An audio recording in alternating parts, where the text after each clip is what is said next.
A question from a blog reader or Facebook person is from Matthew 5:27 through 32. Jesus said, "It is better to take out your eye and cut off your hand if it causes us to sin, because that's better than going to hell." Why then don't Christians actually do that?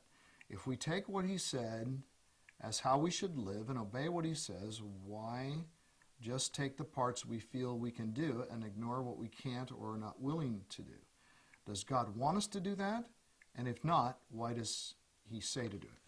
Well, I think that's a much bigger problem for us than it would have been for the people who were actually hearing Jesus say this, because it was a common way of speaking.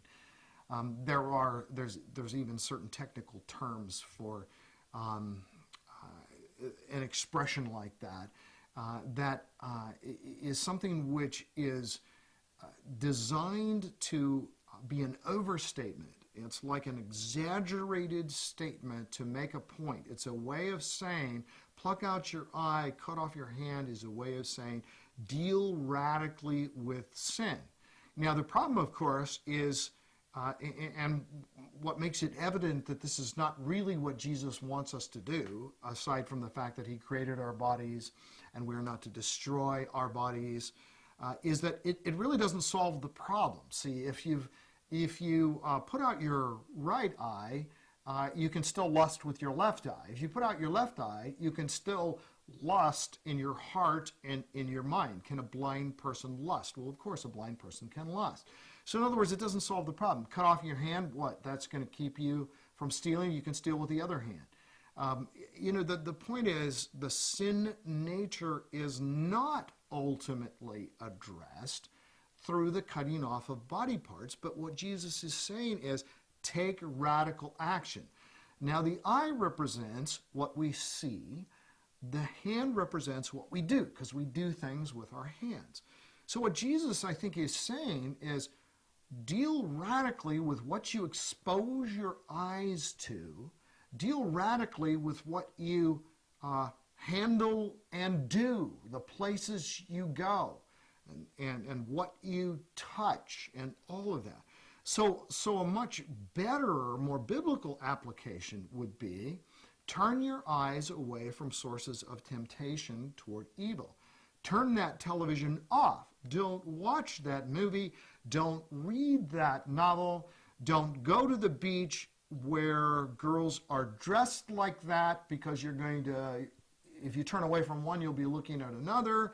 Just stay away from that. That would be the radical thing, to pluck out the eye, the equivalent, something we can do that still to us might seem radical, but then we say to ourselves, but that's not really nearly as radical as poking out or plucking out my eye.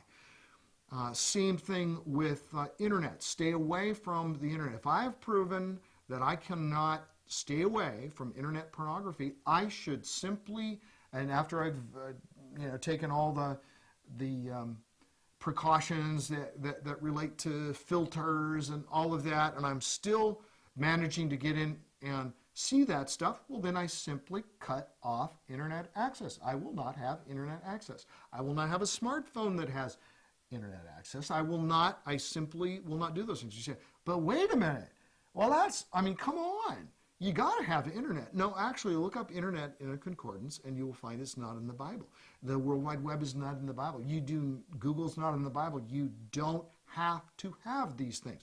And if it seems like it'd be radical to not have them, well, fine, be radical. Again, not as radical as chopping off your hand. And, think in terms of what it means for television. There are people who should not have cable TV. Network TV is bad enough, but it maybe just gives us a very limited number of options that sometimes are bad.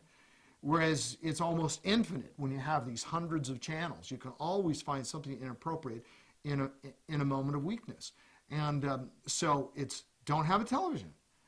We went for years without having a television. We have a television now. I think we know how to use it.